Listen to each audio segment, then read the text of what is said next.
TCR panel போட்டிங்கன்னா உங்களுக்கு 3 கிலோவாட்டுக்கு 78,000 மானியம் கிடைக்கும். 3 கிலோவாட்டு, 5 கிலோவாட்டு, 10 கிலோவாட் வரைக்கும் நீங்கள் போடலாம்.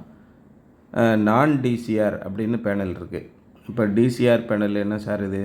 டிசிஆர் பேனலுக்கு மட்டும்தான் உங்களுக்கு சப்சிடி கிடைப்பாங்களா? நான் டிசிஆருக்கு கிடைக்காதா அப்படின்னு நிறைய பேர் கேட்குறாங்க. டிசிஆர் அப்படின்னா domestic content requirement. Class, frame, cell, பின்னாடி இருக்கிற இவிசி ஷீட்டு, இது மாதிரி கம்பனண்ட்ஸ் எல்லா காம்பனண்ட்ஸுமே லோக்கலில் இந்தியாவில் மேனுஃபேக்சர் பண்ணதாக இருக்கணும். இந்தியாவில் நிறைய கம்பெனிஸ் செல் மேனுஃபேக்சரிங் பண்ணுறாங்க.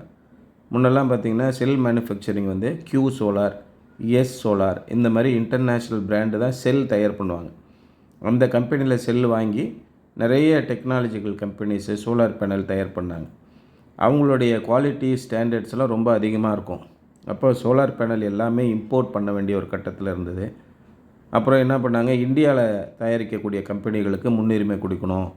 அதனால் இந்தியாவில் யாராவது சோலார் பேனல் தயார் பண்ணுறாங்க, சோலார் செல்லு, சோலார் பேனல் இல்லை, சோலார் செல்லு, சோலார் கிளாஸு, அதுக்குரிய ஃப்ரேம், அலுமினியம் ஃப்ரேமு, இந்த மாதிரி இந்தியாவில் தயாரிக்க முன்வர கம்பெனிகளை நம்ம ஊக்குவிக்கணும் அப்படின்னு சொல்லிட்டு அந்த கம்பெனிகள்லேருந்து வரக்கூடிய பேனலை தான் சப்சிடிக்கு கவர்மெண்ட் ப்ராஜெக்ட்டுக்கு நீங்கள் யூஸ் பண்ணணும் அப்படின்னு மத்திய அரசாங்கம் ஒரு சட்டம் போட்டிருக்கு.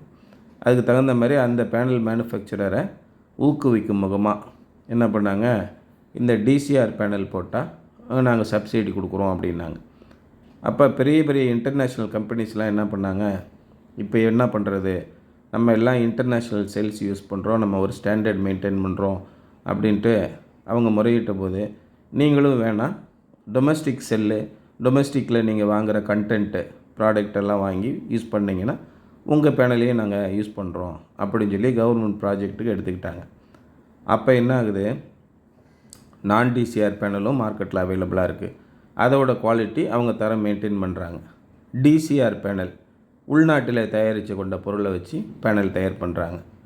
அப்போது இந்த சப்சிடி ப்ராடக்ட்டுக்கு எல்லாம் கட்டாயம் டிசிஆர் பேனல் போடணும். சப்சிடி எனக்கு வேணாங்க அப்படின்னா நீங்கள் நான் டிசிஆர் பேனல் போட்டுக்கலாம். நான் டிசிஆர் பேனலுக்கும் டிசிஆர் பேனலுக்கும் ரேட்டு வித்தியாசம் இருக்குது. உள்நாட்டில் தயாரிக்கிறதுனால செலவு அதிகமாகுது, எங்களுக்கு இம்போர்ட் பண்ணால் செலவு கம்மியாக இருக்குதுன்னு சொல்கிறாங்க. அப்போ நார்மலாக டிசிஆர் பேனலை விட நான் டிசிஆர் பேனலு ஒரு 30-40% கம்மி விலையிலே கிடைக்குது.